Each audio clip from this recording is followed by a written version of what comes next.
What's going on, guys? Panther here, your coach at the Carolina Club Fables.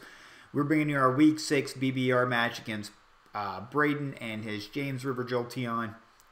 Braden's doing really well this season. He has a really cool team. Has some big threats to my team, as you can see. The Archaludon is pretty tough for me to deal with. Hatterene is as well. Keldeo, I feel like I match up pretty decently against Yanmega. Yanmega's a big problem. But yeah. So going into to prep this week, you can kind of see the team up there. I got Spadef Swampert, I've got Boots Bundle, SD Ogerpon, I've got a bulky Latias again, Banded Urshifu, and SD Talonflame. So let's go ahead and kick things off. Let's see how we do. Really felt like he was going to lead off with the Glamora here, so I'm going to lead off with Latias. Glamora is a big problem for my team as well. I don't switch in very well to it. It does have energy ball to hit Swampert. So I am going to yeah, like I said, lead the Latias, and yeah, we're gonna see how things go from there.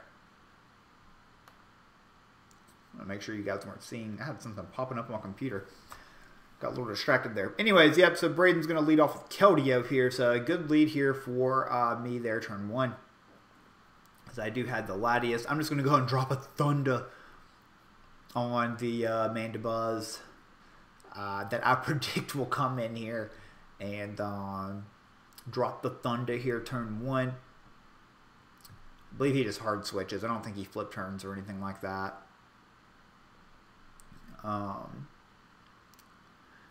So yeah, he goes out into the Hatterene, actually, as I drop the Thunder, like I said, and ended up missing the Thunder here, turn 1. Wouldn't have done a lot to the Hatterene, but I did have a chance for a paralysis, so that would have been nice. I'm going to be able to go right out into Swampert, though, here. Like I said, I do have a Spadef Swampert, so should be able to eat this guy up. It's going to go for the Calm Mind. I'm going to start throwing off some P-Jabs, though. And hopefully pick up the poison. This is kind of the situation that I wanted. Just kind of start chipping this thing down. Obviously, Draining Kiss is going to do a lot to me and be able to help him recover some HP. But if I'm able to pick up that 30% poison on this guy, it would be really nice. Chipping this thing down to put it in range of Urshifu Wicked Blow as well would be nice. So not too concerned with this so far. He's going to Draining Kiss, going to do about 100 damage to me. It does get him up to a decent amount of HP plus the leftovers recovery. But I'm going to be able to whittle away at this Hatterene as well. And, yeah, I'm going to P-Jab here again. As I believe on this turn, he does decide to switch out into the Mandibuzz. That's how I believe it goes. I believe he realizes that he's going to lose his Hatterene, which I think is a good check here to the Urshifu. I think Mandibuzz does die to 2 close combats. Yeah, there's the Mandibuzz. And I believe this is the turn I pick up a poison. Yeah, I pick up a poison here on Mandibuzz, and that's really helpful because the longevity of this thing is just going to be continuously wore down as the battle goes by. So, got the poison up. I'm going to go ahead and try to throw up my Stealth Rocks here. I don't predict him to double out into the Hatterene. He's going to throw off a Toxicure on my Swampert. Good for him because obviously Swampert's a problem for him as well. It's just sitting in here all day on him. I've got the Stealth Rocks up. Want to see if this thing has Defog as well. If it doesn't have Defog, then those rocks are here to stay, and that's going to be really nice for my team. But we'll see. We'll see what he has. I'm going to flip turn on out. Go ahead and get we saw that Mandibuzz is faster. I can get a slow flip turn. He does have the Defog. That's okay. It does force him to stay in, though, and defog. That is, you know, kind of what we wanted there on that.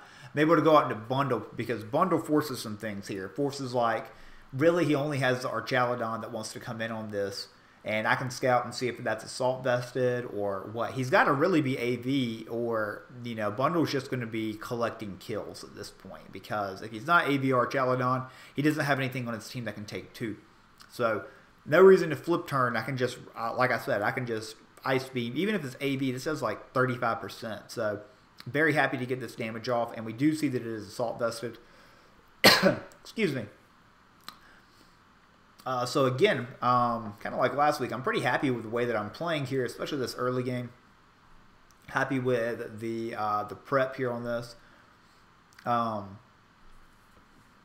I have a decision to make here. I don't want to flip turn and give him another stamina boost. And I also don't mind the idea of bluffing Choice Scarf as well. So just going to go hard out into Swampert. As we see, he just drops a Draco here. Drake does a lot, but not as much as you may think. So we take the Drake, we get our leftovers. We're going to take some residual damage here. And now I'm just able to pivot. I'm going to go ahead and flip turn out. He's -2. I really don't think he's going to stay in. He's going to go out into Mandibuzz again as I flip on out. And I'm able to bring back in Iron Bundle here. And so this time on Bundle, I don't want him to go hard into Keldeo and get any offensive momentum. So I feel like I can afford a Freeze Dry here, which as you'll see is exactly what I do. I'm thinking about it. I think I'm running some calcs here, see if Freeze Dry knocks out Keldeo in one. But yeah, I'm going to go back out into the Bundle, and I'm going to click Freeze Dry. Mandibuzz is real low here at this point, though, so that's nice. So, anyways, I'm going to click the Freeze Dry. I think he may actually sack off the Mandibuzz, but not the case. He's actually going to go hard out into the Archaludon.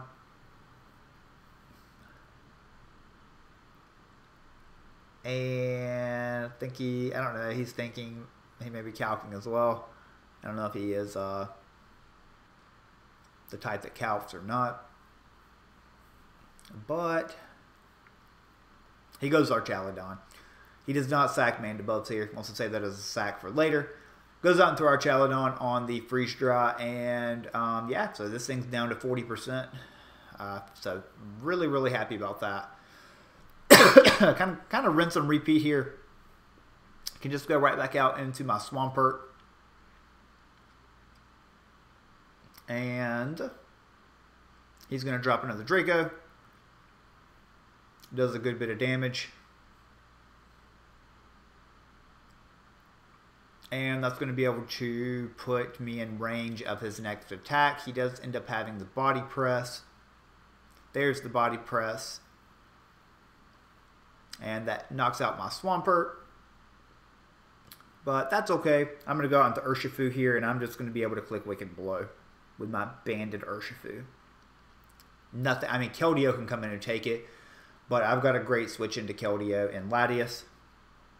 And as you can see, we DC'd. So here is the problem, guys.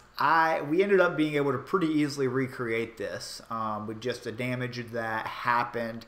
But unfortunately, I did not click record in OBS starting the battle back up. So I'm just going to talk through what happened in the battle. I can still remember what happened pretty vividly. So I go out into Urshifu here and I click Wicked Blow. He goes Mandibuzz and I'm able to pick up the kill on Mandibuzz.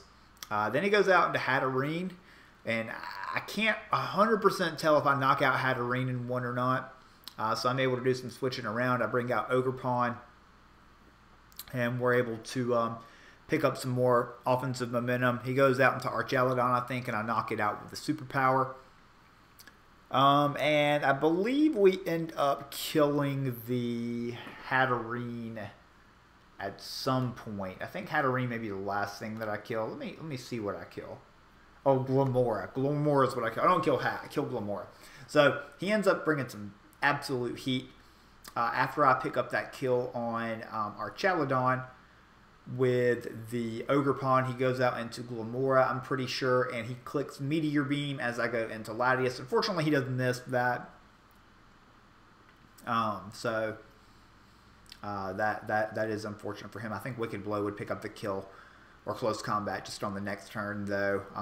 He probably would have killed my Latias, though.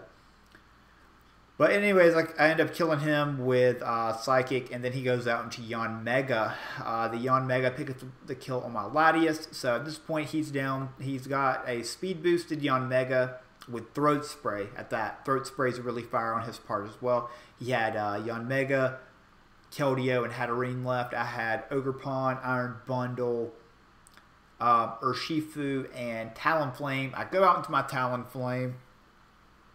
I click Brave Bird, and unfortunately I am air slashed flinched by the Yanmega to lose the game. So we get air slashed. We get Serene Grace to Yanmega down. And we go down here in week 6. Unfortunately, that moves us to 1-5 at this point. And, you know, just the last 3 weeks, we have really not had much luck at all in the season. We're out of the playoff race at this point. We have 2 games left, one against Keegan. I don't know too much about Keegan. I've never played him before. He has Palafin. That's what I do know. Then I end the season against the other Owen, Ugolbina. And I believe he's undefeated and top of the league at this point. But we're going to go hard these last 2 games. We're going to try to pick up as many wins as we can. I know for a fact I'm definitely not drafting some of these mons again. I just have not been impressed with it. Just Iron Bundle, first of all. Not a fan. And even with Urshifu I've really kind of been underwhelmed with as well. But, you know, it's what it is. That's Pokemon. That's what I remember. So we got another 2 weeks of this, and then we are in another Wi-Fi league. We have joined another Wi-Fi league. We're actually going to help run it with my good friend Ugolbina, and it's going to be a low-tier league, and I'm really excited. I may be giving way too many spoilers about that, and we're just kind of starting things off here with the planning phase. But I'm really excited for it because this season's really just, you know, not been the best here in this one. But yeah, I appreciate the support, guys. You know, we're going to get better as my Wi-Fi career rekindles here. We're just going to, we've got a one league limit. We're going to do one league. Going to try to continue with the uploads. I'm having a lot of fun playing. You know, since I have been in Pokemon, my favorite aspect's always been the build. I love taking time sitting down and building a team that I feel like deals with everything on the opposing side. I feel like it's a lot different now because the game's so much more offensive, and it's harder to do that. It's more like Little Cup, and you're just trying to out offense someone else, and it's a different feeling. So we're gonna keep growing, and you know, like I said, really excited for the next league. We'll see how things go. But guys, thank you so much for watching. Thank you for tuning in this season. I know for you longtime fans, it's not been the result that we have all hoped for, but you know, it is what it is, guys. It's how it goes in Pokemon sometimes. Hopefully my luck improves this season, and if it doesn't, hopefully it improves for the low tier league. Anyways, guys, thanks for watching. Catch y'all next time.